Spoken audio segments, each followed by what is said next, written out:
கோவிலும் ஆசீர்வதிக்கப்பட்டிருப்பார்.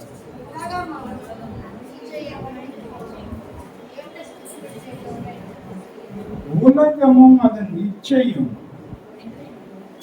ஒழிந்து போகும், தேவனுடைய சித்தத்தின்படி செய்கிறவனும் என்றென்றைக்கும் நிறைந்திருப்பான். எத்தனை பேர் இந்த வாக்குத்தத்தத்தை டெய்லி சொல்றோம்?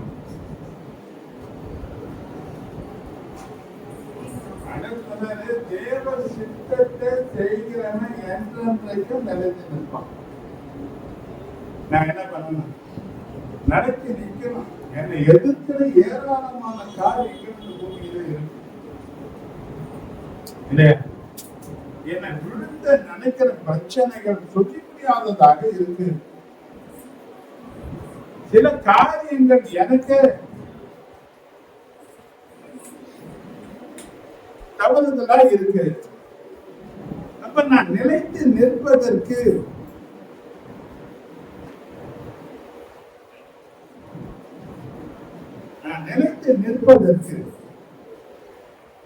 ஒரு காரியத்தை தேவன் எனக்கு வைக்க ஏன்னா வாக்கு கொடுத்தாருன்னா, தேவ சித்தத்தை நான் செய்கிறவனாய் இருந்தா என்றைக்கு நான் நினைக்கிறேன். அப்ப நினைத்து நிற்கிற ஒரு கேரண்டி, ஒரு வாக்கு தேவனிடத்திலிருந்து வந்தது என்னன்னா, தேவ சித்தத்தின்படி செய்கிறேன். தேவ சித்தம் எனக்கு தெரியும். தேவ சித்தம்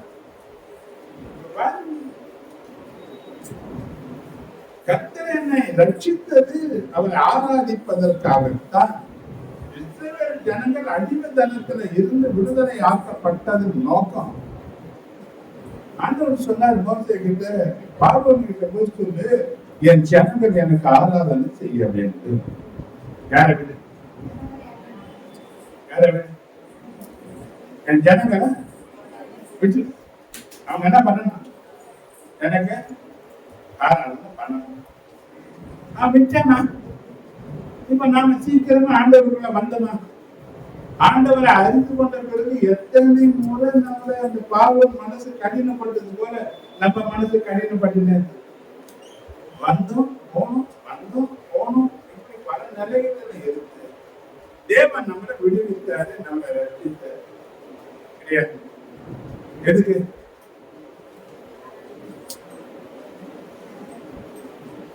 ஆராதனை செய்வது. சரிமா சரிமா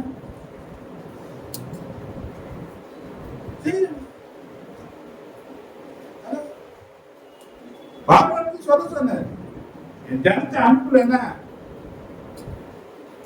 தலைச்சம் பிள்ளைகளால சாவடிச்சு அந்த தேசத்தையே நிர்மூலம் ஆகிட்டு. எதனால? என் ஜனங்கள் என்ன ஆராது, அதுக்கு தடையை உடைக்கிறதுக்கு பார்வன் என்ன பண்ணாரு? ஒண்ணு இல்லாம ஆக்கிட்டாரு. அவனை ஒண்ணுமில்ல ஆக்கிட்டு உன்னை தான் பிள்ளையா அங்கீகரித்து நீ எனக்கு ஆராதனை செய்யறதுக்கு உன்னை பிரித்தெடுத்து கொண்டு வந்தாங்க. நீ பண்ணிய ஆராதனை நீ செய்தியா? ஆராதிக்கிறேன்னு எனக்கு தெரியும், அது தேவ சித்தம் தெரியும். ஆனா நான் பண்ண மாட்டேன். ஏன்னா பண்ண நான் விடுதலை ஆயிடுவேன். பண்ண தேவனோடு கூட நான் இருந்துருவேன். தேவன் கூட இருந்தானா இன்னைக்கு மறைச்சு வைக்கக்கூடிய மலைகளை நான் தாண்டிடுவேன். ஜெயிக்க முடியாததெல்லாம் நான் ஜெயிச்சிடுவேன். எனக்கு தெரியும் அந்த தேவ சித்தம். ஜெயிக்கவே நான் பிறந்தேன். அதுதான் நான் கிறிஸ்து உட்பட வச்சாருன்றது எனக்கு தெரியும். ஆனா நான் என்ன பண்ண மாட்டேன். தேவ சித்தம் எனக்கு தெரியும், ஆனா அதன்படி நடக்கல என்பதுதான் இந்த மாதத்துல தேவனுடைய அங்கறை. தெரியும், ஆராதிக்கணும் தெரியும், சபை தேவனுடைய வீடுன்னு தெரியும், என்னை சந்திக்கதான் சபையில தேவன் இருக்கிறாருன்னு தெரியும், என் பிரச்சனை அறிந்தது அவருக்கு தான் தெரியும், என் மனசு யாருக்கு தெரியும், என் புலம்புலம் தெரியும், என்னை அறிந்த தேவன் என்னோட தான் பேச விரும்புறான்னு தெரியும். ஆனா கேட்க எனக்கு விருப்பம் கிடையாது. எவன் பேச்ச கேட்கறதுக்கு நான் போவேன், ஊரா போவேன். ஆனா தேவனுடைய வார்த்தையை கேட்கறதுக்கு எங்க வரமாட்டேன். எனக்கு சித்தம் தெரியும், தெரியாததாவா இல்ல, ஆனா தெரிஞ்சும் பார்வோனை போலதான் நானும் இன்னும் கடினமாக இருக்கிறேன் தவிர என்ன பண்ணல. தேவனுக்கு நான் வளைஞ்சு கொடுத்துட்டேன்னா எப்பவோ என்ன அவர் உருவாக்கி, எப்பவோ ஏன்னா அவர் உருவாக்கி இருப்பார். முதல்ல சொன்ன அந்த தேவ சித்தத்தை அறிஞ்சும் நான் செயல்படாமல் போனதற்கு என்ன காரணம் பார்த்தீங்கன்னா சுயநலம். என் விருப்பத்திற்கு நான் நடக்கணும்னு நினைக்கிற அந்த எண்ணம் தான் முதல் காரணம். எதுதான் விடுதலை நினைக்கிறாங்க, எதுதான் ரட்சிப்புன்னு நினைக்கிறாங்க இன்னைக்கு? எதுதான் என்ன ஆண்டவர் ரட்சித்தார்?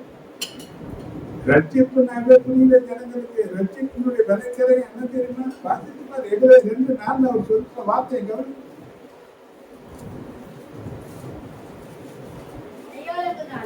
அடையாளங்களினாலும் அற்புதங்களினாலும்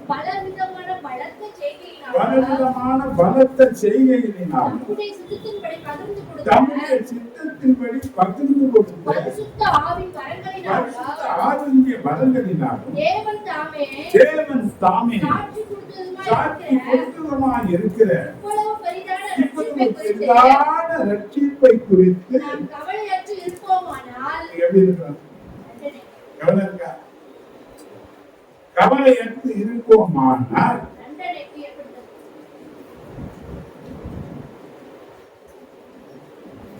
எது தப்ப முடியாது, எது தப்ப முடியாது. எப்பதான் வராங்க, எப்பதான் வராங்க?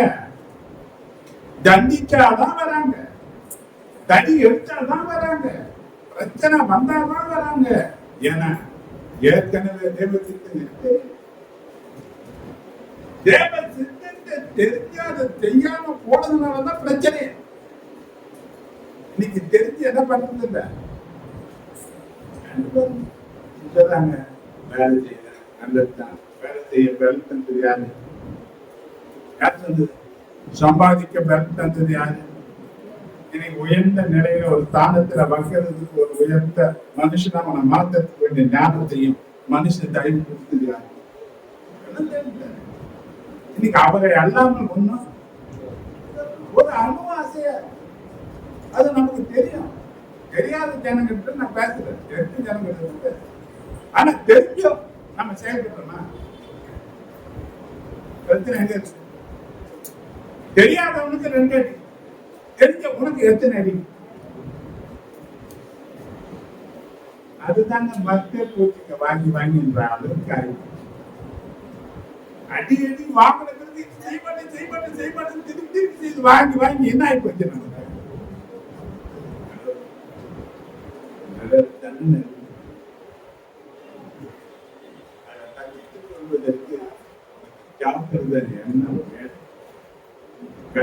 ஆசீர்வதிக்கத்தான் இருக்கிறார்.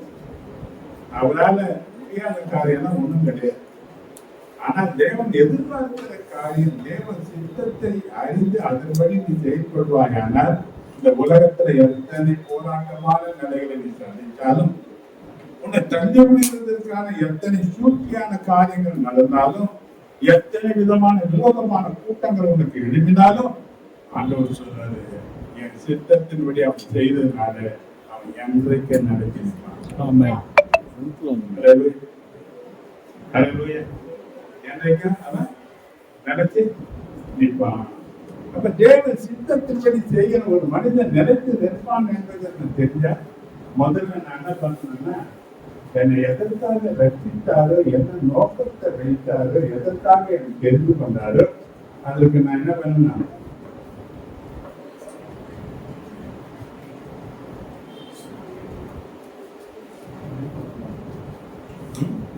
அந்த பக்கமாவே பாத்துறீங்க, அந்த பக்கமாவே 2 பக்கமா பாத்துருங்க.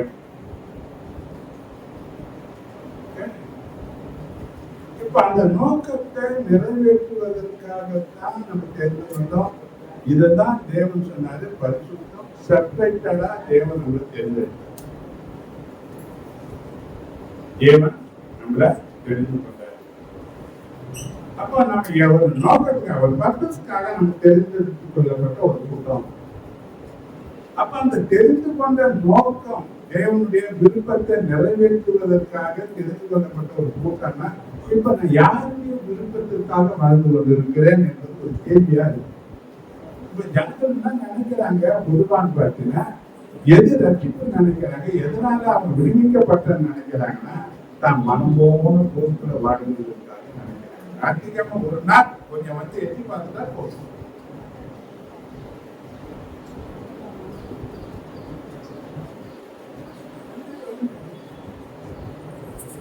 மற்ற இடங்கள்ல பாருங்க எவ்வளவு நேரம் காத்திருக்காங்க, எத்தனை மணி நேரம் காத்திருந்து இன்னைக்கு அவங்க கொடுக்குறாங்க பாருங்க. அவங்களை குறித்து நம்ம சொல்றோம், அவங்க எல்லாம் மெய் தெய்வனை வணங்கலன்னு சொல்றோம். ஆனா மெய் தெய்வனை வணங்குற உனக்கும் எனக்கும் கிரியையில அவங்க எவ்வளவு மேல, நமக்கு என்ன இல்லை, என்ன பயம் இல்லை. ஏன் பிரச்சனை இதுல பாத்தீங்கன்னா ஒரு வெக்க கேட்டுதான் பாத்தீங்கன்னா ஆட்கள் கேட்டாரு, எதை கேட்டாரு, எதை கேட்டாரு. அன்னைக்கு மோசே கதந்து போல இன்னைக்கு ஜனங்கள் கதறி கொண்டு இருக்கிறாங்க. ஒவ்வொருத்தருக்காகவும் திறப்பில நிற்கிற ஒரு ஊழியக்காரன் ஒண்ணு வச்சிருக்கிற கவனி.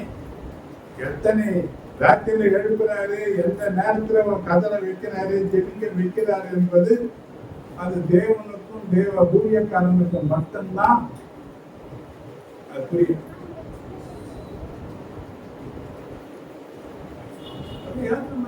என்ன நடக்கிறாங்க, மனபோனம் போகிற போது நினைச்சா வர்றது, நினைச்சா இல்லைன்னா இல்ல.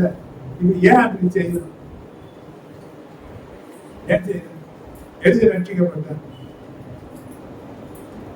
எதுக்காக உன்னை விடுவித்தாரு, ஏன் உன்னை அந்த காலத்திலிருந்து விடுவித்தாரு, ஏன் எவ்வளவு பிரச்சனை இருந்து உன்னை விடுவிச்சாரு, ஏன் உன்னை தெரிந்து கொண்டாரு, எதற்காக நீ மனம் போன போக்குற போட்டுட்டாரு.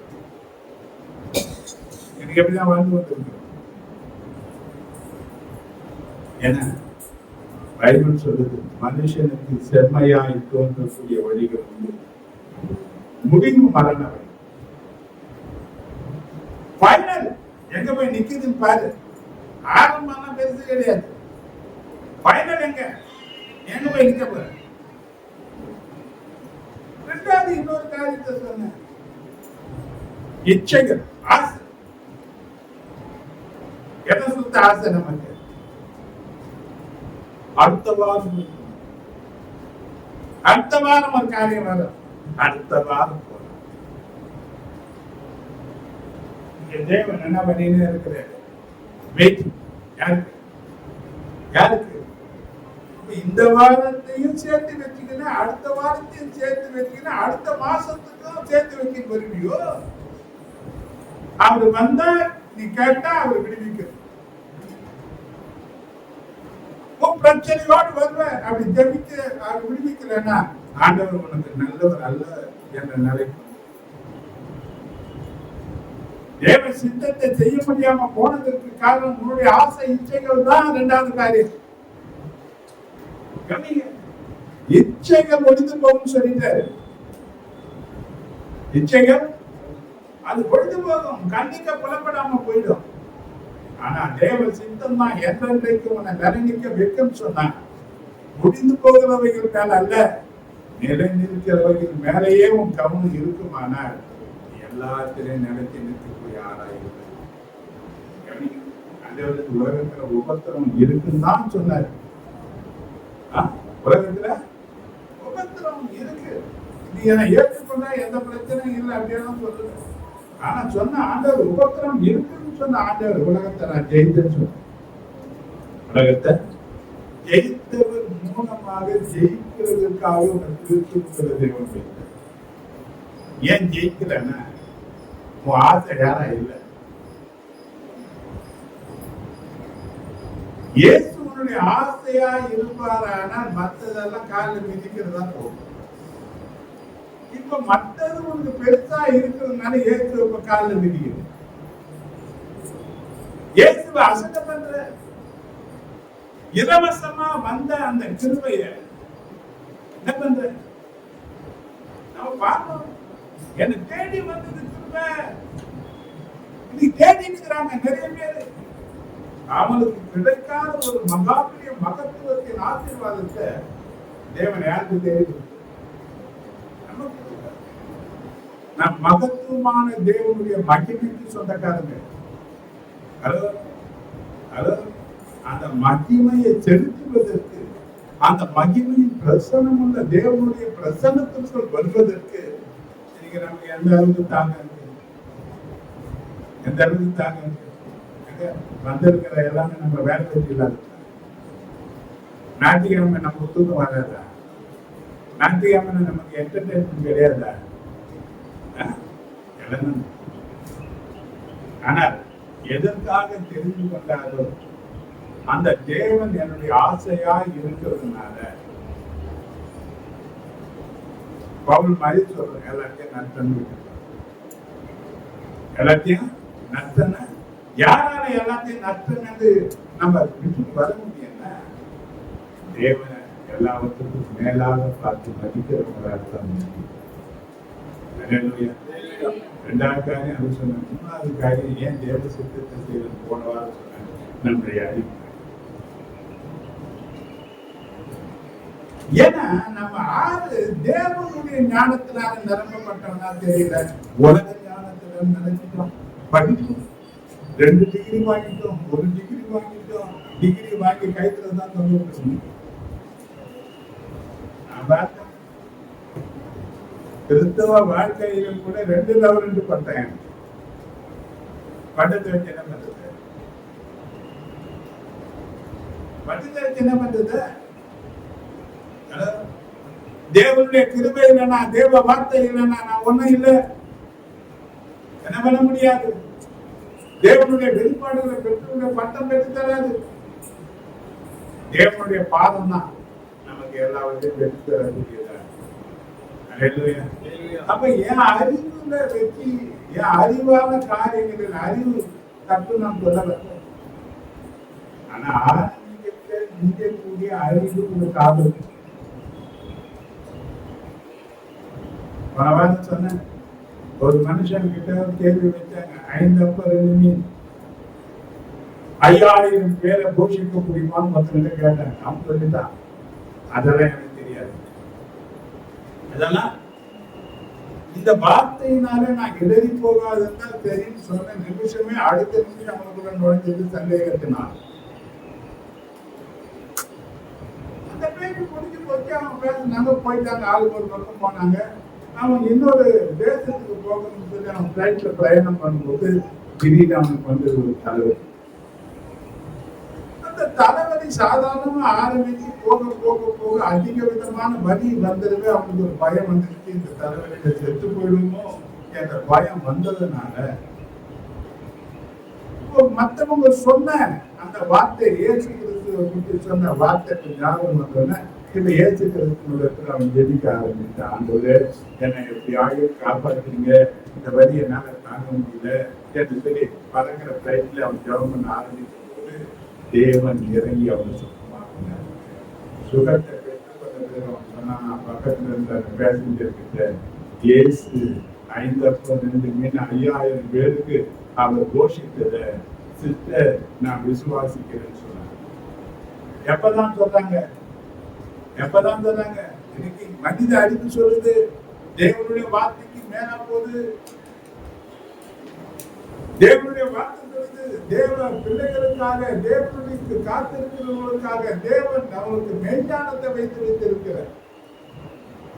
இந்த வார்த்தை, இந்த மெய்ஞானம் யாருக்கு கிடைக்குன்னு பார்த்தீங்கன்னா, தேவ வார்த்தையை கவனமா கேட்கிறவங்களுக்கு, தேவ வார்த்தையை இன்னைக்கு சேகரிக்கணும்னு நினைக்கிறவங்களுக்கு, அவர்கள் ஜீவ ரட்சணை செய்கிறதற்கு கர்த்தர் ஞானத்தின் மேல ஞானத்தை கொடுத்து அவர்களை ஆசீர்வதிக்கிறார். அறிவினால் என்ன பண்ண முடியாது? நான் கற்றுக்கொண்டது உலகத்தை சார்ந்த நிலையில வாழ்கிறதுக்கு தான் அறிவு. ஏன்னா நான் உலகத்தான் அல்ல, நான் யார் கிடையாது. அப்ப உலகத்துல நான் எப்படியும் இருக்கலாமா? அதையும் தேவனுக்கு கல்விமானி ஞாபகம் உனக்கு செல்வம் தெரியிருக்கிறாரு. நீ படிக்க வேண்டிய ஞானத்தை தருவார். ஆனா அதை விட மேலானது உனக்கு என்ன இருக்குன்னா தேவ ஞானம் தேவை. பிள்ளைகளுக்கு நான் சொல்றேன், உட்காருப்பது பிள்ளைகளை உட்காரு கவனிக்க சொல்லு. பிள்ளைகள் தேவனுடைய வார்த்தையை கவனிக்கணும், அன்பிக்கிற பதியம். இந்த குழந்தைகள நீ சொல்ற இயேசுக்கு சொல்ற ஒவ்வொரு வார்த்தையும் யாருக்குள்ள பதிகன்னா 5 பதிஞ்சுன்னா 50 அந்த விலகு. இந்த வார்த்தை பதிஞ்சு இந்த தேவ ஞானத்தை இந்த பிள்ளைகள் வளர்ந்தாங்கன்னா நீ கண்ணீர் சிந்தாம முதிர் வயதுல நீ நல்ல ராணி மாதிரி வாழும். இல்லைன்னா காரணம் அழுதே சாப்பிடும். உனக்கு நான் எச்சரிக்கிறேன். ஏன் வளர்ப்பு என் கையில தான் இருக்கு. வளர்ப்பு என் கையில தான் இருக்கு.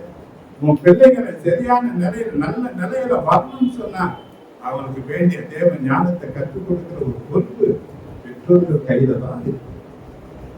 அது யாரும் பிள்ளைகளுக்கு தெரியாது. பிள்ளைகளுக்கு நாம் சொல்லி தரணும். குழந்தைகளை நம்ம அடிக்க முடியாது. பிள்ளைகளை நம்ம பார்த்து பட்டுன்னு அடிச்சா இருக்கிற கைக்கு யார் பண்ற பையன் என்ன பண்ணிட்டாங்க? இருக்கிற பிரச்சனையை அடிக்கிறதுனால ஒரு பிரச்சனையை தீர்க்க முடியாது. பிள்ளைகளுக்கு அன்பா சொல்லி அந்த பிள்ளைகளை நீ கவர்ந்து கொள்ளக்கூடிய நிலையில நீ தான் நடந்து ரசிக்கப்பட்ட உனக்குள்ளேயே அந்த பொறுமை கிடையாது. எல்லாத்துக்கும் சீர்வாயா என்ன உன்னை விட நீ சுத்தி 16 அடி பாய். உன்னை விட அது வளர்ந்தா எத்தனை அளவு பாயம்? நீ பாய்ந்ததை விட நீ 8 அடி தான். அது டபுள் மடங்கா பாயம். எப்படி பாய்ந்து நினைக்கிற உங்க பிள்ளைங்க மேல இது யோசனை பண்ணீங்க. எந்த ஞானத்தை கற்றுக் கொடுங்க, எந்த அறிவுல கற்றுக் கொடுங்க. ஆண்டவர் சொன்ன 2 பேர்ல 1 2 நீ படிச்சீங்கன்னா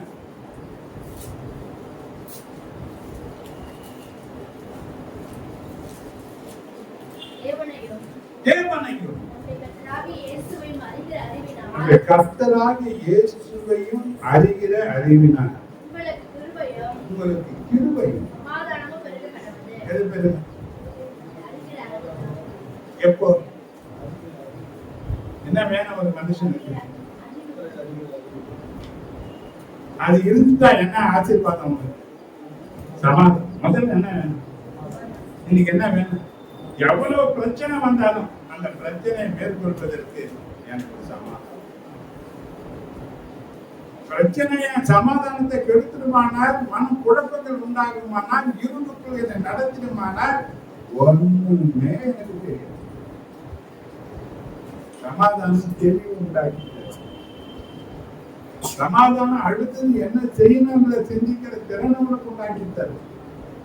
சமாதானம் ஜெயத்தின் பாதையில நடந்து போகிறதுக்குரிய வழிகளை உனக்கு ஆயுதம் பண்ணி வைக்கும். எப்ப இது கிடைக்கும்? எந்த அறிவு? தேவனை அறிகிற அறிவுனாலதான் உனக்கு சமாதானமும் 2வது ஆசீர்வாதம் கிருபை. கிருபை என்ன சொல்லி இருக்கிறேன்? தேவன் சம்பாதித்தது உனக்காக எனக்காக பரலோகத்தை தொடர்ந்து இந்த பூலோகத்துல வாழ்ந்து அவர் எனக்காக உனக்காக சம்பாதித்து வைத்த ஆசீர்வாதங்களின் தொகுப்பு தான் கிருபை. அந்த கிருபை பழைய ஏற்பாடுல இல்ல, புதிய ஏற்பாடுல இயேசு கிறிஸ்துவினால உண்டாயிருக்கு. கிருபை யார் மூலமா உண்டாச்சு? இயேசு கிறிஸ்து மூலமாக உண்டாச்சு. அந்த இயேசு கிறிஸ்து தான் நம்மளை தேடி உலகத்துக்கு வந்தது. தேடி வந்தது கிருபை யாரை தேடி வந்தது? அல்லேலூயா. எதற்காக? இன்னைக்கு படுகிற கஷ்டங்களை பார்க்கிறாரு, வேதனைகளை பார்க்கிறாரு, நிந்தனைகளை பார்க்கிறாரு, வேதனைகளை பார்க்கிறாரு.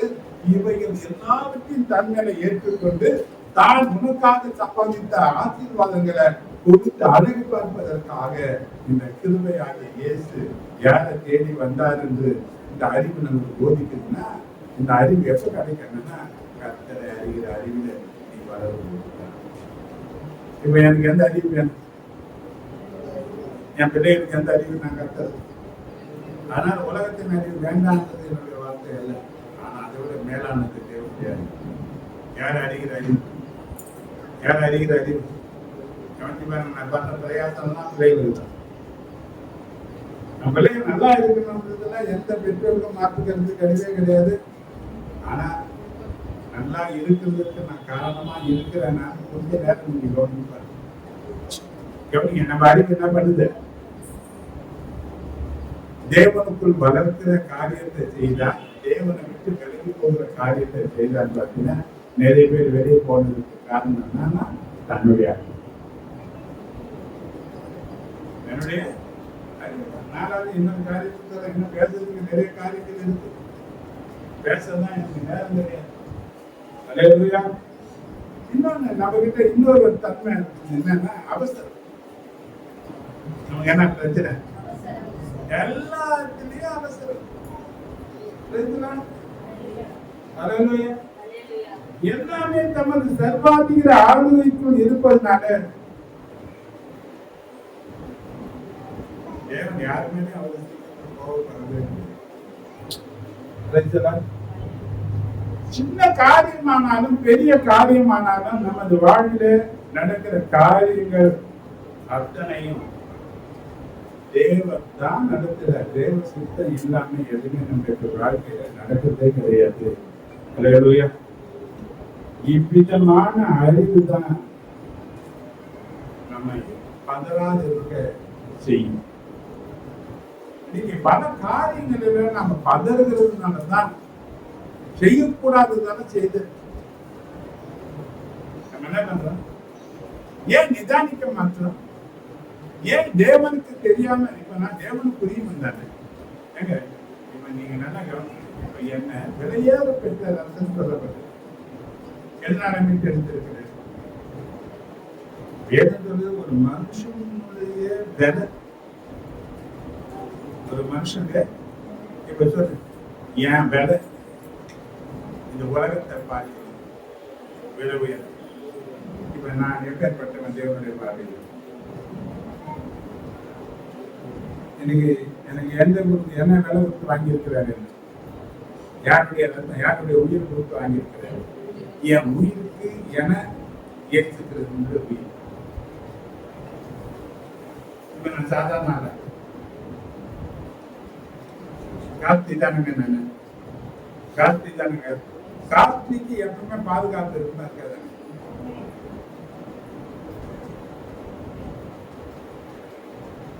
இப்போ ஒரு பெரிய வைரக்கரு மேல கொடுக்குறாங்க 50 கோடி அப்படின்னு சொல்றாங்க. வைரக்கரு எவ்வளவு பெருசு? ஒரு எலுமிச்சம்பழ அளவுக்கு வச்சுக்க. விலை எவ்வளவு? இப்ப அப்படின்னு சொல்லக்கூடிய அளவுக்கு சின்னதா இருந்தா அந்த விலை எவ்வளவா? இது எங்க வைப்ப? அம்தா அடிக்கடி வந்து எதிர்பார்ப்பேன். எத்தனை முறை பேர் அனுப்பேன். ஏன் ஏன்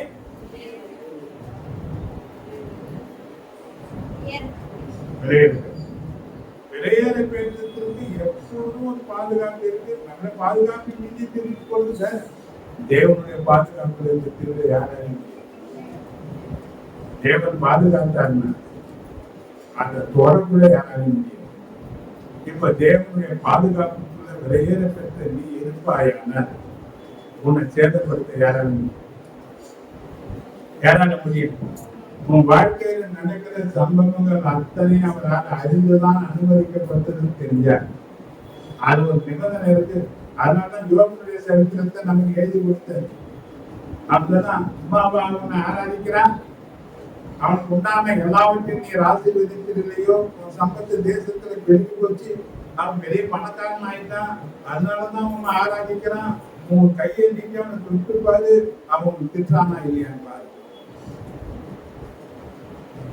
சொன்னான், நீங்க அவன் என்ன பண்ண எங்க ஏறி விட்டான்? தேவன் ஓடா தந்திர எனக்கு தெரியாது, நான் தொட மாட்டேன்னு சொன்னாலும் தொடர்ந்து அந்த அவங்ககிட்ட. ஆனா அவனுக்கு குருடன் ரெண்டாவது மனமெல்லாம் வியாதி வந்தால் சொல்லிட்டு அவன் ஜீவனை தப்ப. தேவன் ஒரு கண்டிஷனை வச்சுதான் சாத்தான அனுமதிக்கிறது. ஒரு கண்டிஷன் இல்லாம தேவன் என்ன பண்ணல. இப்ப தான் பிள்ளைய ஏன் அந்த கண்டிஷன் வச்சாருன்னா, கவனிங்க, எதனால யோகுக்கு அத்தனை சோதனையை தேவன் அனுமதிச்சு? இன்னைக்கு உன் வாழ்க்கையில் நடக்கிற பல பிரச்சனைகளுக்கு தேவன் பல காரியங்களை ஏன் அனுமதிக்கிறாருன்னா என்ன நோக்கம்? சோதனைகள் எதுக்காக வருது? பல பிரச்சனைகள் உன் குடும்பத்துல எதுக்காக வருது? என்னைக்காவது ஒரு கொஸ்டின் போடு கிடையாது. கொஸ்டின் போட்டு இருந்தா பாஸ் ஆயிட்டு பதில். நீ கேள்விகளுக்கு கொஸ்டின் போடுறது இல்லை, உனக்கே நீ கொஸ்டின் போடுற. பிரச்சனை கண்டிங்க.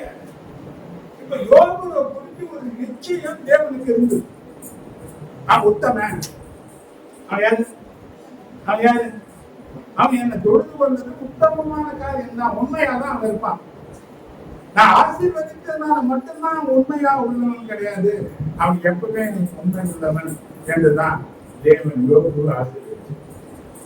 பிசாசு எங்க என்ன ஒரு பிரச்சனையை கொண்டு வந்தான், நீ தொட்டு பாரு, தொட்டாரா தொட்டாரா இல்லையா, எல்லாம் போயிட்டா. ஆனா அவன் என்ன பண்ண,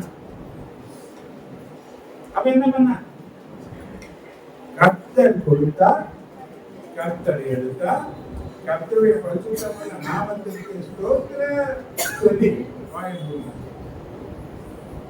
தன் உதவிகளினாலே அவன் பாவம் செய்யவில்லை என்று இப்ப அவன் யாருக்கு நிரூபிச்சுக்காருன்னா 10 பிள்ளைகள் சேர்ந்து போச்சு. நமக்கு ஒரு பிள்ளைக்கு ஏதாவது ஒண்ணு ஆச்சுன்னா ஊரே ஒண்ணாக்கி, நான் சர்ச்சுக்கு போய் என்ன கிடைச்சது, நான் ஆண்டவரை ஏற்றுக்கொண்டு என்ன கிடைச்சது, இன்னைக்கு என்னதான் ஆச்சு. இப்ப இவனை மாற ஒருத்தன் கிடையாது, சாட்சிய தேவன் நான் கொடுக்குறேன் இல்லையா. யோபு 1:8 இவனை போல ஒருத்தன் இல்லவே இல்லைன்னு யார் சொல்லுங்க, தேவன் தான் சொல்ற இல்லையா. இப்ப அப்படி சொல்லிட்டு அத்தனை பிரச்சனையை அவன் வாழ்க்கையில அனுமதிக்கப்பட்ட பிறகு அவன் யாருன்னு விளங்க செய்யலாம், உத்தமன் என்று தன்னை அவன் விளங்க நடந்து கொண்டான் இல்லையா.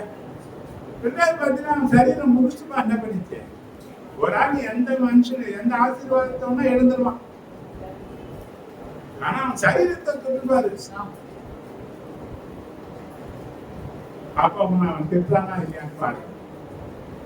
இப்ப சரீரம் முழுவதுமா வியாதி இல்லையா, இந்த ஓடு எடுத்துக்கிட்டு சுரந்துக்கிட்டு வக்காயம் இருக்கிறான். வேதம் சொல்லுது எலும்பு மேல ஊட்டிக் கொள்வதற்கு தோல் தான் இருக்குதான், அவன் உடம்பு எப்படியா மாறி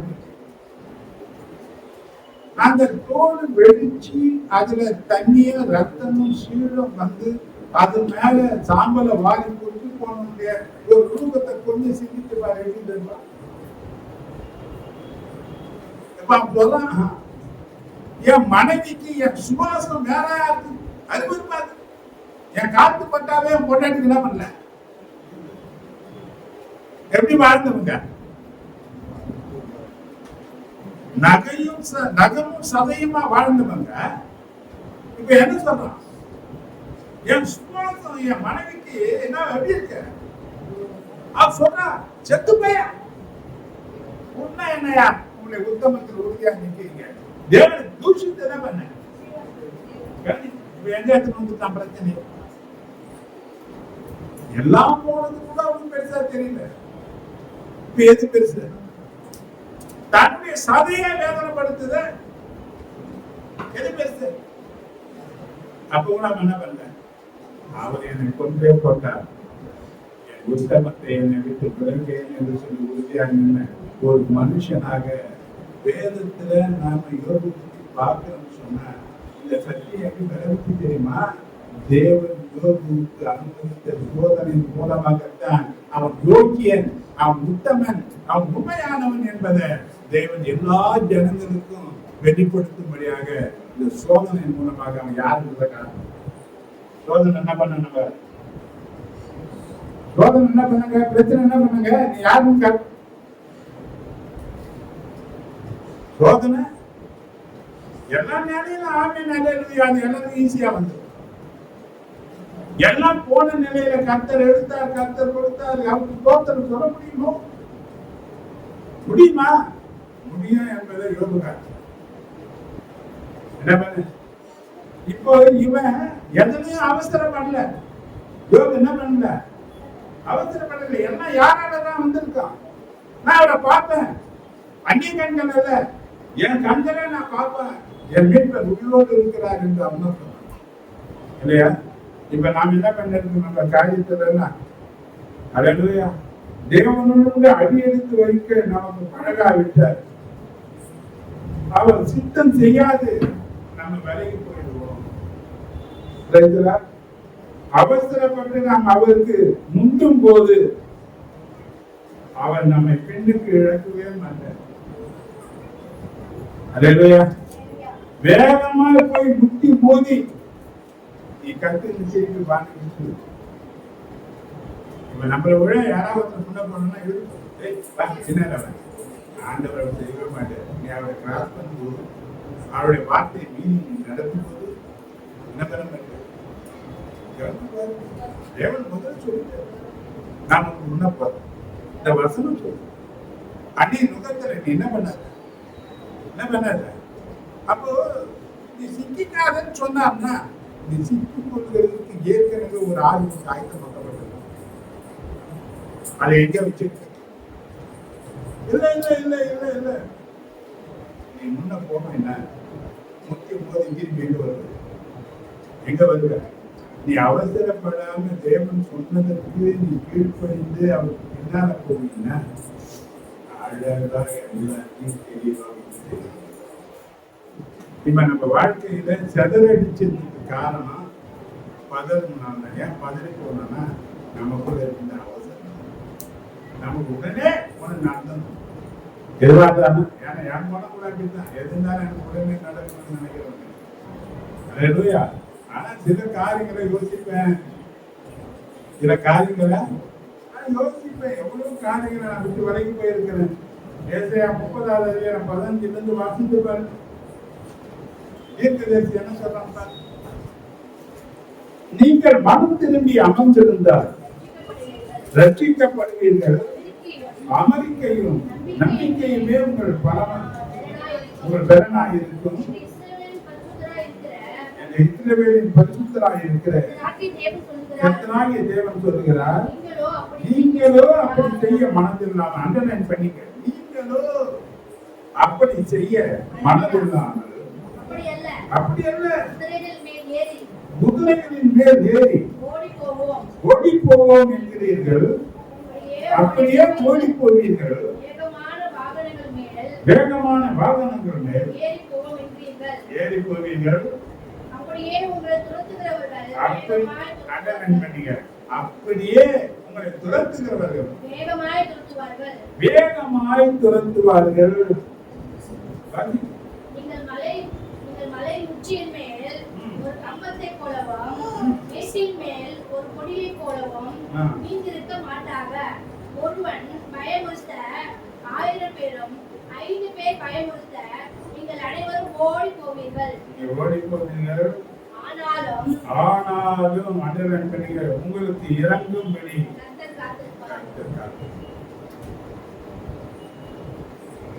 என்ன பண்ணதில்லை. நமக்கு மனம் திரும்பி அமர்ந்திருக்கிற ஒரு பழக்கம் நம்ம கிட்ட கிடையாது. அவர் சொல்றாரு, கர்த்தருடைய சமூகத்துல அமர்ந்திருந்து காத்திருந்து பெற்றுக்கொள்கிற ஆசீர்வாதம் உனக்கு கனமுள்ளதாக இருக்கும்.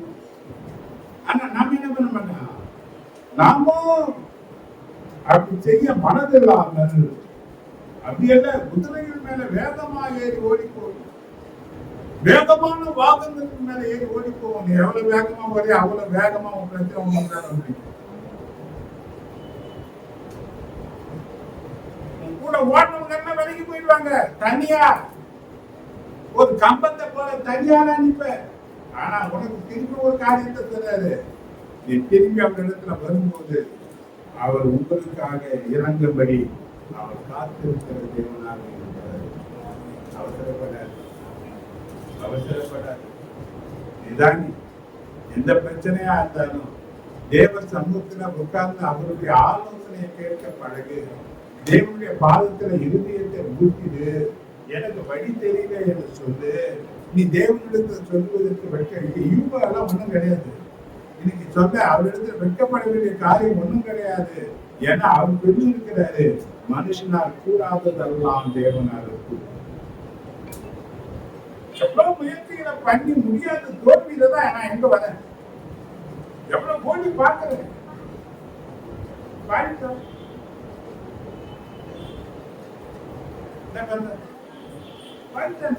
நடக்க முடியல, நடக்க முடியல, ஓட முடியல. ஓடி ஓடி ஓடி சோர்ந்து போனதுதான் எங்க வரேன். திருப்பி நீ கர்த்தரிடத்தில் வருவாயா, கர்த்தர் உனக்கு இறங்கும்படி அவர் உனக்காக காத்திருப்பார். அல்லேலூயா. இங்க பார்த்து இன்னொரு காரியத்தை நம்ம பார்க்கிறோம். ஆதியாகமம் 16வது அதிகாரம் 11, 12 நீ பார்த்தீங்கன்னா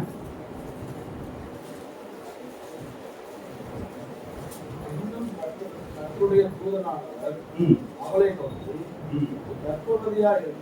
நீ கர்ப்பவதியாயிருக்கிறாய், குமாரனை பெறுவாய். கர்த்தரின் அங்கலாய்ப்பை கேட்டபடியினால் அவளுக்கு இஸ்மவேல் என்று பெயரிடுவாயாக. அல்லேலூயா. இஸ்மவேல் என்று பெயரிடுவாயாக. அவன் துஷ்ட மனுஷனாய் இருந்தான். துஷ்ட மனுஷன். யாரா அவன்? யாருக்கு பிறந்தவன்? ஏன் துஷ்ட மனுஷன் பிறந்தான்? யார் அவசரம்? ஆகார அவசரம் இல்ல, ஆபிரகாமின் அவசரம் தான். அல்லேலூயா. சாரார் வார்த்தைக்கு எதுக்கு கீழ்ப்படியணும்? அது கீழ்ப்படியணும். எல்லாத்துக்கும் சாராருக்கு கீழ்ப்படிய கூடாது.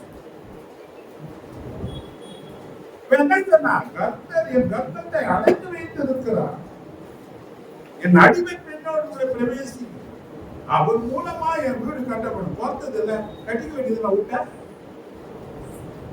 ஏன் போனோம்னா அத்துப்படுத்துகிறார்கள், அவமானப்படுத்துகிறார்கள். இந்த அக்கிரமம் மேல வரணும். ஏன் அவமான படிய போட்ட? ஏன் போட்ட? யாருடைய அவசரம்? கவனிச்சு பேர் ஆபிரகாமும் இஸ்ரவேலும் பண்ண அவசரமான காரியம் தான் யார் பிறப்பிக்கிறதுக்கு காரணமா போச்சு. இந்த இஸ்ரவேல் பிறப்பிக்கிறதுக்கு காரணமா போச்சு. கவனிங்க, தேவனுடைய சித்தத்தை விட அனுமதி சித்தத்தால தூக்கி போச்சு. தேவன் அதை அனுமதிச்சார். தேவன் அதை. ஆனா இன்று வரையின பிரச்சனை எங்க இருக்கு? இன்னைக்கு கூட பிரச்சனைகளை பார்க்கலாம். இஸ்ரவேலுக்கு அத்தனை அரபு தேசம் தரும் எதிரானி எல்லாம் ஒன்னா கூட்டிட்டு ஐநா சபையில கூட போட்டான் ஒரு திட்டத்தை. இனப்படுகொலை பண்றாங்க. உலக நாடுகள் யாருக்கு எதிர்க்கிற அளவுக்கு வந்துட்டாங்க. ஏன் அவருக்கு யாரும் ஏன் அழிஞ்சாங்க? உலக சரித்திரமே அவனை வச்சுதான் போச்சு. ஹலோ, தெரிஞ்சவருக்கு தெரியும். எல்லா யுத்தங்களும் யூதன் இல்லாம யுத்தமே கிடையாது. இவ எல்லாம் யாரை வச்சுதான் அவருக்கு உலகம், யாரை வச்சுதான் முடிய போகுது. இவ யாருக்கு விரோதமா தான் எடுக்கிறாங்க. இது யாரு மூலமா உணர்ந்ததுன்னா இஸ்ரவேல் சந்ததி மூலம் தான். இந்த இஸ்ரவேல் இந்த உலகத்துல பிறப்பித்தது யாருடைய அவசரம்? என்ன தேவை? சொன்னாங்களே வாக்குதான், இவன் உனக்கு சுதந்திரவாதி கிடையாது, உன் கர்ப்பத்தின் பிறகுதான் உனக்கு சுதந்திரவாதி. அவன் பேரையும் சொல்லி அவன் பிறப்பான், ஏற்ற காலத்துல பிறப்பான், நீ காத்திருந்தான்னு சொன்னாரு. ஏன் அவசரம்? 7 நாள் காத்திருந்து சாப்பிட்டு சொன்னா 7 நாள் முடிவு, 7ஆம் நாள் முடிவுக்குள்ளவே என்ன பண்ணிட்டான்? ஆசீர்வாதம் எங்க போச்சு? எங்க போச்சு? ஏன்? சூழ்நிலை. கொஞ்சம் சூழ்நிலை. ஜனங்கள் கொஞ்சம் மத்தவன எங்க போயிட போறாங்களோ, நீ அற்பமா இருந்த ராஜாவா தெரிந்து கொண்டது யாருடைய காரியம்? நீ பெரியார, நீ ஒண்ணுமே இல்லாதப்போ உன்னை தெரிந்து கொண்டது தேவன் தானா? ஒண்ணுமே இல்லாதது எல்லாத்தையும் உருவாக்கும் தேவன் வல்லவராக இருக்கிறாங்க. விசுவாசம் ஏன் இல்லாம போகுது? இப்ப இவனுக்கு என்ன பிரச்சனை? தேவன் சித்தத்திற்கு இசைந்து நடக்கிறோம் என்பதற்காக எல்லா காரியமும் உடனுடன் தான் நடக்கிறாரு. என்ன பண்ணிடாது? அப்படி நடக்கும் சொல்லி நீ எதிர்பார்க்கிறதும் சரியான காரியம் கிடையவே கிடையாது. இன்னைக்கு நாம கேட்கிறோம், சில பேர் எடுத்தோம்னா உபவாசம் போடுறாங்க. என்ன பண்ணுவாங்க? அல்லேலூயா, அல்லேலூயா. என்னத்துக்கு கேட்டேன்னா வித்தியாசமான காரியங்கள் சொல்லுவோம். நான் கேட்டேன், யாரா அவங்களுக்கு கருத்து கொடுக்கணும்? யாரை பிளாக்மெயில் பண்றீங்க? இது யாருக்காக? தனக்காக தான் போடுவாங்களே தவிர, ஆனா அழிந்து கொண்டிருக்கிற ஜனங்களுக்காக என்ன பண்ண மாட்டாங்க. எனக்கு அது மாதிரி, எனக்கு இது நடத்தணும், எனக்கு இது கட்டிடணும், இது செய்யணும், எனக்கு போயிடணும், உபவாசிக்கிறது தப்பு சொல்ல மாட்டேன். உபவாசத்துல தேவனுடைய இருக்கிற நிலை, தேவ சத்தத்தை ஆலோசனை கேட்கிற ஒரு நிலை உனக்கு கட்டாயம் இருக்கணும். வேதம் சொல்லுகிறது, ஏசாயா 30வது அதிகாரம் 1-2 நீ பாருங்க.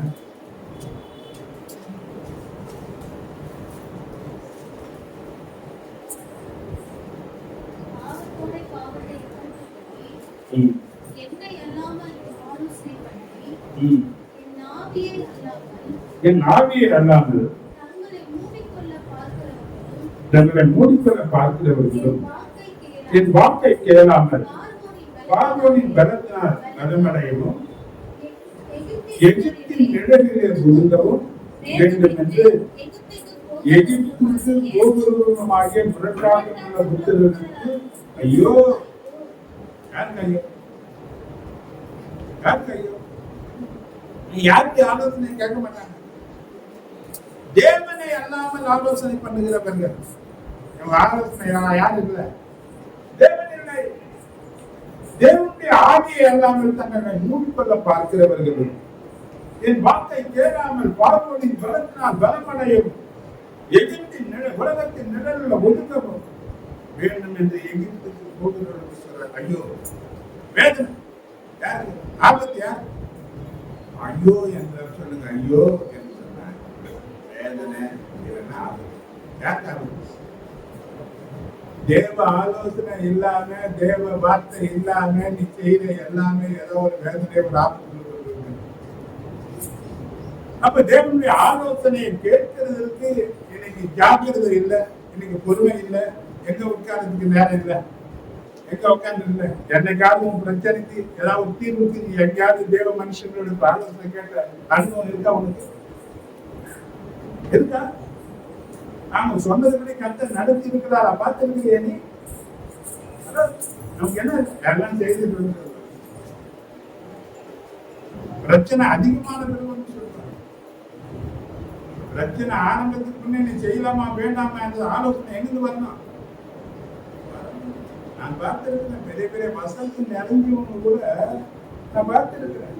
ஒரு கூட நினைக்கிறேன், ஒரு ரியல் எஸ்டேட் பிசினஸ் பண்றவன், கோடிக்கணக்கில் பிசினஸ் பண்ற மனுஷன். அவங்க இங்கிலீஷ் மலையாளம் தான் தெரியும், தமிழ் சரியா தெரியும். நமக்கு ரெண்டு தெரியும்.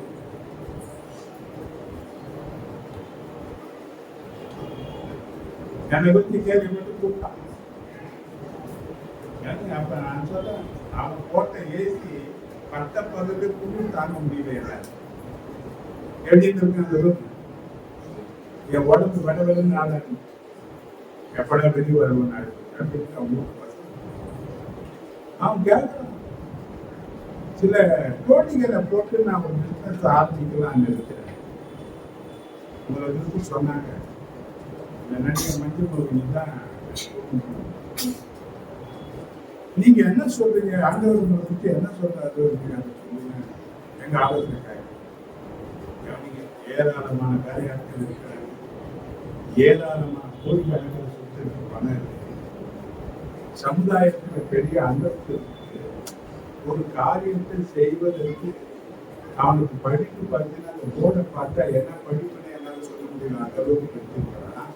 அவன் யாருக்கு ஆலோசனை கேட்டான்? என்னை பார்த்தா ஹைஸ்கூல் தான், என் படிப்பு எந்த தான் இந்த 1 டிகிரி 2 டிகிரி நான் மற்றவங்களுக்கு பார்த்தேன்னு தவிர என் வாழ்க்கையில பார்க்கல. யாருக்கு ஆலோசனை? அப்படின்னு ஆலோசனை பெரிய ஆண்டவன். பெத்த படிப்போ என்று என்ன இருக்கு என்கிட்ட? என்ன இருக்கு? ஏன் ஆலோசனை கேட்டாங்க? ஒண்ணு இருக்கு, அந்த வார்த்தை. அந்த வார்த்தை இருக்கு, அவனுக்குள்ள எல்லாம் இருக்கு. ஆனா தேவனுடைய வார்த்தை இல்லை. கவனிச்சுட்டாங்க. அவன் யோசிக்கலாம், இத்தனை கோடி இன்வெஸ்ட் பண்ண போற, இதை செய்யலாமா வேண்டாம்? எனக்குள்ள ஒரு பழக்கம் இருக்கு. நீங்க தேவ மனுஷன் சொன்னாங்க, நீங்க சொல்லுங்க, நான் செய்யறேன். அதுக்கு பிறகு தேவமணி அவங்க காரியங்கள் சொல்லிட்டு வந்தேன். தெரிஞ்சு அவனை நான் பார்க்கிறேன். ஆனா அந்த ஒரு அற்புதமாய் நினைச்ச எண்ணம் ஆச்சரியமாய் எடுத்து அற்புதங்களை செய்து வைத்த பாடலுக்கு சாட்சியா நிறுத்தி. அல்லேலூயா. ஏன்னா கர்த்தர் ஆலோசனையில ஆச்சரியம், அவர் செயலில மகத்துவம் உள்ள ஆண்டவர். அடுத்தநாள் அல்லேலூயா. இன்னைக்கு கவனிச்சு பாருங்க, இன்னைக்கு தேவன் அழைச்சாருன்னா அந்த அழைப்புக்கு என்ன பண்ணது? எவ்வளவு பேர் அழைச்சாங்க. இப்ப நீங்க பாருங்க, எத்தனை பேர் ஆண்டவருக்கு அழைப்புக்கு உங்களை ஒப்பு கொடுத்திருக்கீங்க? கொஞ்சம் சொல்லுங்க. ஆண்டவர்கிட்ட எவ்வளவு சொல்லியிருப்பீங்க? நான் இதை செய்யறேன், இந்த ஊழியத்தை பண்றேன், சபைக்கு நான் இதெல்லாம் செய்வேன், சபையில நான் உழைப்பேன், சபைக்காக நான் என்ன பண்ணுவேன்? கட்டாயம் உட்காந்து யோசனை பண்ணிக்கிறேன்.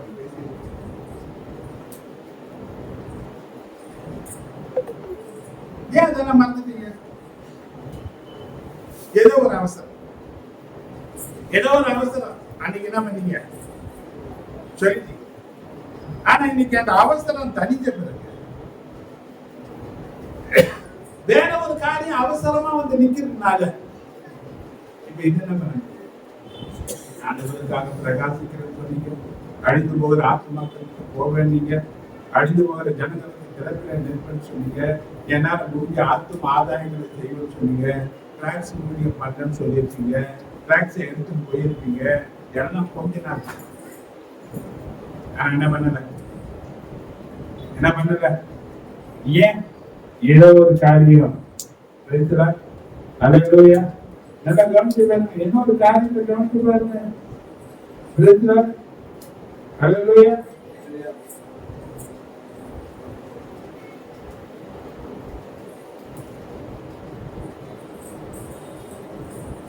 ஒரு காரியத்தை நான் உங்களுக்கு சொல்ல விரும்புகிறேன். ஆண்டவரை ஏற்றுக்கொண்ட அந்த புருஷர தேவனுடைய வார்த்தையை கேட்க கேட்க ஒரு பாரம் என அதுவரை நான் பாரம்பரிய கிறிஸ்தவனா இருந்த நான் இயேசுவை வேதத்தின்படி அறிந்து கொள்ள என் தப்புகள் எல்லாம் எனக்கு பெரிய தாக்கத்தை உண்டாக்குச்சு. தேவனுடைய அடையாளங்களும் அற்புதங்களும் கண்ணால பார்க்கக்கூடிய அளவுக்கு இப்ப ஆண்டவருக்காக எதையாவது செய்கின்ற ஒரு வாஞ்சை எனக்கு. அப்ப ஆண்டவருக்கு அழுது, அதுவரை எதையாவது நான் நமக்கு செய்யணும். அப்ப என் கூட இந்த 2 சகோதரர்கள் இருந்தாங்க, என்னை விட எங்க பார்த்தா முடிய மாட்டாங்க. மூணாவது நான் என்ன சேர்த்துக்கிறேன். நான் செய்த ஊழியம்னா டிராக்டர் ஊழியங்கள் கொடுத்துட்டு போகும்போது அவங்க கசைக்கு கீழே போடுவாங்க, அதை எடுத்து சரி பண்ணி சரி. அவங்க ஜனங்கிட்ட பேசுவாங்க, டிராக்டர் கொடுப்பாங்க, நான் ஆர்டர் சொல்லுவாங்க. அது வந்து ஆண்டவருக்கு முதல் ஆரம்பிக்கக்கூடிய போக போக போக போக போக போக போக கர்த்தருக்காக ஊழியம் செய்ய ராத்திரி வேலைகள் வந்துச்சுன்னா ராத்திரியெல்லாம் நைட் வந்து பார்த்துட்டு காலையெல்லாம் 4 மணிக்கு வீட்டுக்கு போய் வீட்டில் போய் சாப்பாடை கட்டி திரும்பி நைட்டுக்கு 6 மணிக்கு நான் ஊழிச்சு கர்த்தருக்காக அர்ப்பணித்த ஊழியத்துல ஆரம்பத்துல அற்பமா இருந்தாலும் கொஞ்சமா செய்யும்போது முழு நேர ஊழியத்துக்கு கர்த்தரை வேலை தளத்துல ஒரு 10 வருஷ காலம் வேலை செய்த பிறகு கர்த்தரை எப்பதான் ஸ்டடி ஆகுது வேலை செய்ய ஒரு சம்பளம், ஊழியத்துக்கு போற ஒரு காணிக்க. இப்ப என் தேவைகள் சந்திக்கப்பட்டது, ஒன்றும் குறை கிடையாது, நல்லா போதும். இப்ப என் பிள்ளைகளுக்கு வேண்டிய வாங்கி கொடுக்குற அளவுக்கு 10 காசு இருக்கு, வேலையில ஒரு சம்பளம் வருது, வீட்டுக்கு தேவையானது கொடுத்துடலாம், என் தேவைகள் சந்திக்கப்படுது, இப்ப ஊழியம் நடக்குது, கர்த்தருக்கு ஊழியம் செய்யற. இப்ப கூப்பிடு, நீ எனக்கு வேணுமா? அதனால நான் எதையாவது செய்யணும், நீ பகுதி நேரமா கிடையாது, எனக்கு முழு நேரமா நீ வேணும். அந்த நாள்ல பார்க்கிற எந்த சபை எனக்கு அறிமுகம் கிடையாது, எந்த ஊழியக்காரனும் எனக்கு தெரியாது. நான் இருந்த சபையை தவிர எனக்கு மற்ற ஊழியக்காரனா எனக்கு பழக்கங்களை தெரிஞ்சாலும் அன்னைக்கு வந்து பழக விட மாட்டாங்க. ஊழியக்காரங்க என்ன பண்ண மாட்டாங்க, அவங்க பேசிக்குவாங்க, நம்மள ஏதாவது ஒரு வேலைன்னா செய்ய வைப்பாங்க. ஊழியக்காரங்களோட கூட ஐக்கியம் பண்ண விடவே மாட்டாங்க. சொன்ன வேலையை செய்துட்டு அந்த இடத்த விட்டு போயிடும். அவன் பேசுறான், அன்னைக்கு அந்த காலம் அப்படிதான் இருக்கு. இப்போ எங்களை என்ன பண்ணாங்க, எங்க கூப்பிட்டாரு, இப்ப வேலையை விட சொன்னேன், ஒரு சம்பளம் போச்சு, இப்ப என் வீட்டு எப்படி நடத்துது, எப்படி நடத்துது, வேலையை விட்டுலாமா வேணாம்,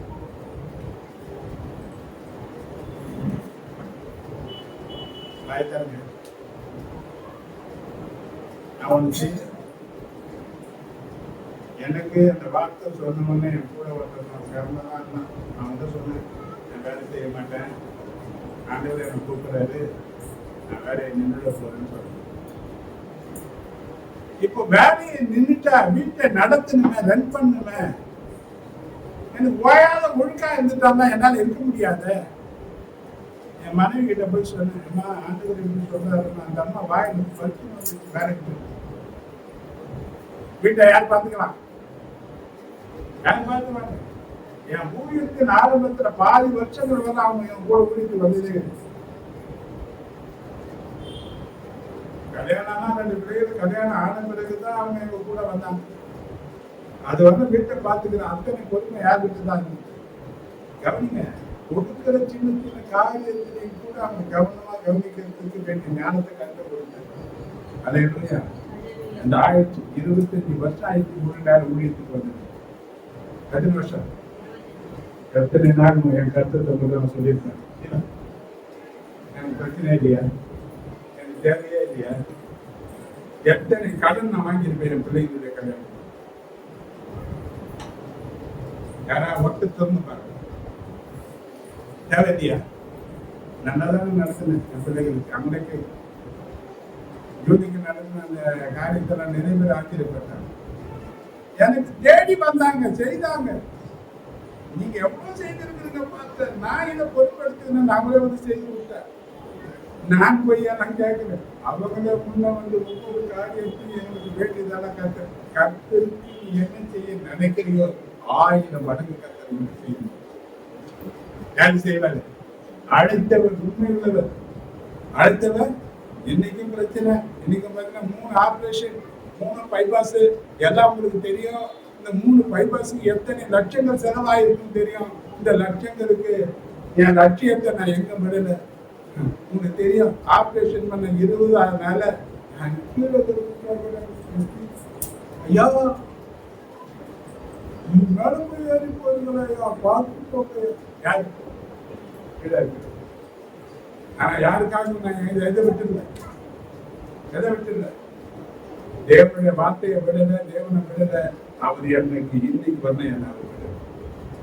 இனிமேல் என்ன பண்ண மாட்டாரு, என் மரண பரியத்தை என்ன பண்ண மாட்டாரு. அந்த நிச்சயம் இருக்கு, அவசரப்படாத. சில பிரச்சனைகள் இருக்கும், காரியங்கள் இருக்கும், நெருக்கங்கள் இருக்கும். ஆனா ஒரு நாளும் கர்த்தர் உன்னை கைவிட மாட்டார் என்ற தெரிவு உனக்கு பொறுமை இருக்குமானா தேவனுடைய வாக்குத்தத்தங்கள் நிறைவேறுவதற்கெல்லாம் நமக்கு பொறுமை கட்டாயம் தேவையா இருக்கு. சில நேரத்துல பார்த்தீங்கன்னா சபையை ஏதோ சொல்றாங்க, நான் பொறுமையா யோசிக்கிறேன், ஜெபம் பண்ணினே கர்த்தர் ஏதோ ஒண்ணு நிச்சயமா செய்வேன். நாம் என்ன பண்ணாதீங்க, நான் இந்த நிறுத்திக்கிறேன், அவத்துல படாதீங்க. அவத்துல குணம் தேவ சித்தத்தை தவிர பதறுகிற தன்மை தேவ சித்தத்திலிருந்து விலக செய்திடும். அப்போ கொஞ்சம் பொறுமையா இது வாக்குத்தத்தங்கள் நிறைய கொடுத்திருக்கலாம், தேவன் அப்படி ஆசீர்வதிப்பேன்னு சொல்லி இருக்கலாம், தேவனுடைய மேன்மைப்படுத்தி வெற்றி சொல்லலாம். ஆனா சூழ்நிலைகள் சரியா இருக்காது. தேவன் சொன்ன வாக்குத்தத்தத்துக்கும் தேவனுடைய வாழ்க்கையில் நடக்கிற பிரச்சனைக்கும் சம்பந்தம் இல்லாதது போல தெரியும். ஆனா நீ பொறுமையோடு கர்த்தருடைய பாதத்தில் அமர்ந்திருப்பாயான அதுதான் உனக்கு வெற்றி, அதுதான் உனக்கு விடுதலை கொண்டு வரும். என்ன பண்ண பக்கத்துல பார்த்து சொல்லு, எல்லாத்திலையும் அவசரப்பட அவசரம் உன்னை பதற வைக்கும். நீ பதற எல்லா காரியத்தையும் சிதறடிச்சு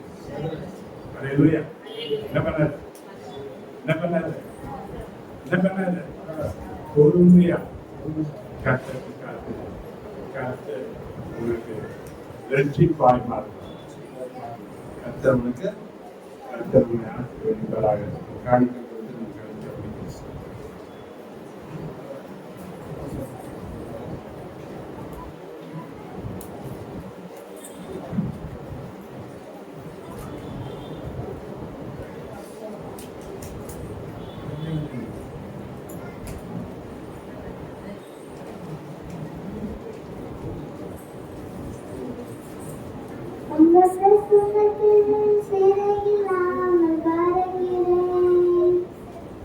சமூகத்தில் குறைவில்லாமல் வாழ்கிறேன்.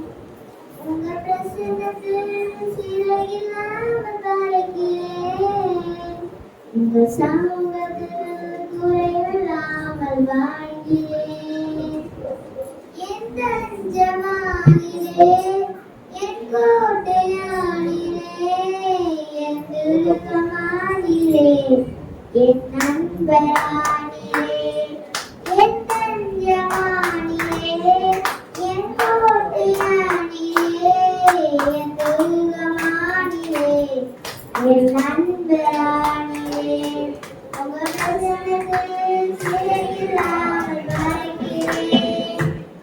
உங்க சமூகத்தில் குறைவில்லாமல் வாழ்கிறேன். உங்க பிரசன்னத்தில் சிறையில்லாமல் வாழ்கிறேன். உங்க சமூகத்தில் குறைவில்லாமல் வாழ்கிறேன்.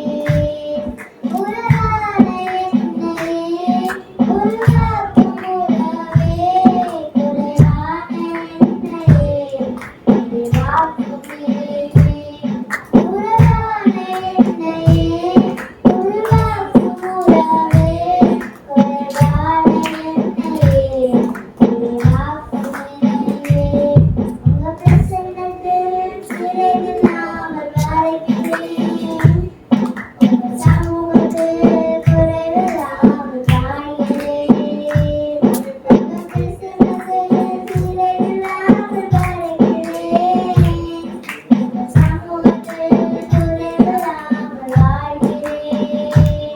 பொய்யான வாழ்க்கையை மெய்யாக மாற்றினேன். பொன்னான என்னையே கண்கள் கண்டதே.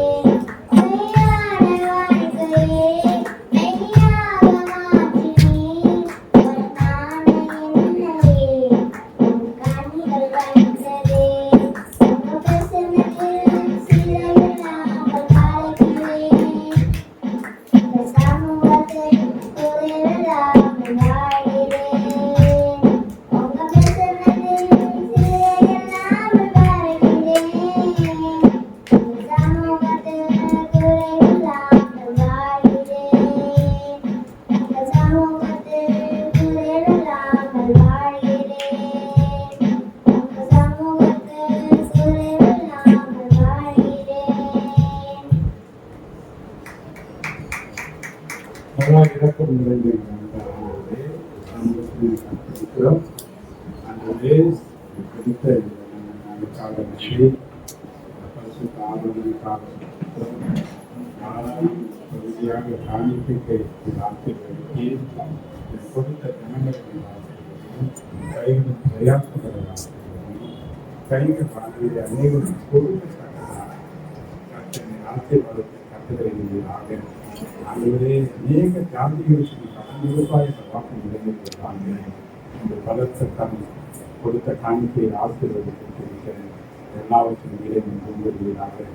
ஏற்று திருக்கும் நேற்று நாமத்தை தெரிவிக்கிறேன். தேவனுடன் ஆத்மாவை கர்த்தரை ஸ்தோத்திரி. முழு உலகமே பரிசுத்த நாமத்தை ஸ்தோத்திரி. என் ஆத்துமாவே கர்த்தரை ஸ்தோத்திரி. கர்த்தர் செய்த சகல ஆகாரத்தை சாம் ஜோஸ்வா குடும்பம் சுதாகர் குடும்பம் பிள்ளைகளுடைய எதிர்காலம் படிப்பு அவருடைய தொழில் குடும்பம் எல்லாவற்றையும் கர்த்தர் தோற்றம் கர்த்தர் பெரிய காரியங்களை செய்வாராக. ஆமென். அந்த கர்த்தராகிய இயேசு கிறிஸ்துவின் கிருபையும் பிதாவாகிய தேவனுடைய பரிசுத்த ஆவியானுடைய ஐக்கியம் ஆசீர்வாதங்களும் பாதுகாப்பும் பராமரிப்பும் வழிநடத்துதலும் நம் அனைவரோடு ஒரு பரிசுத்தவான்களோடும் வந்திருக்கிறவர்கள் அனைவர் குடும்பத்தோடும் கையும் பிரயாசத்தோடும் என்று நீடித்து நினைத்திருப்பதாக. மைக்கு வாங்கலாம், பார்க்கலாம், பார்க்க போகலாம். நேர்த்தியானது